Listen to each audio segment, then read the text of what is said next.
Burbank pt.9. Still on the line past seaward with the passing bell. So in the Jesuits Church, 1636, the bells cast out of metal of the cannons taken by Tilly at Magdeburg, which was also called Magdeburg's Wedding, ironically, presumably, which was basically the destruction of the Protestant city in 1631.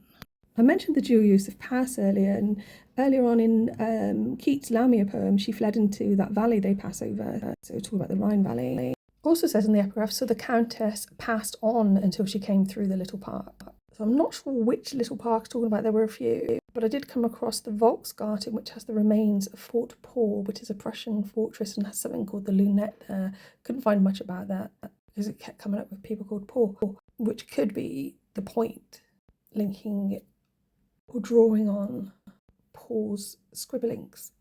The other meaning of pass is a tract, and the rock in the area called tract, funny enough but spelt differently, was used to build Cologne Cathedral amongst other things.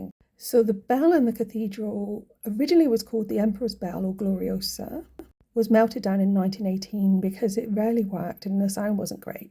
It had the nickname Big Silence, and that metal ended up being used for the wall. That was replaced with Peter's Glock, the same name as the hotel in the mountain. It's also got like a nickname of De Deck Pitter, Fat or Big Peter. You've got to be very careful how you pronounce deck. Skip a few lines because I haven't looked into them yet. The horse is under the axle tree, so I wondered if it links to the horses' heads in that story about the lady with the ring that woke up and Newmarket. So I need to look into that a little bit more.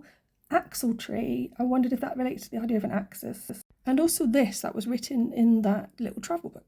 So the Dombild altarpiece, or Kölner Dombild, the Cologne Cathedral picture, was described as the axis on which the history of art on the Lower Rhine turns. So it's talking about art, it's also talking about the axis on which something turns, like the polar star, etc. And obviously the Newmarket. And I think that painting includes like separate panels, Adoration of the Magi, St. Gereon, St. Ursula and the Annunciation, by Master Stefan, who was a painter back then. We've got several Stefans in the area. But interestingly, the Magi's bones are behind the high altar in the cathedral, and they were brought from Constantinople by Empress Helena. There's also the heart of Marie de Medicis. I'm not sure if she knew that her heart was going to go there. Maybe Celine Dion will sing a song about it. Also the bones of Archbishop Engelbert I the Holy are in a silver casket in the cathedral. He was murdered by Frederick of Isenberg, but it didn't mention what their beef was. I have a little bit more.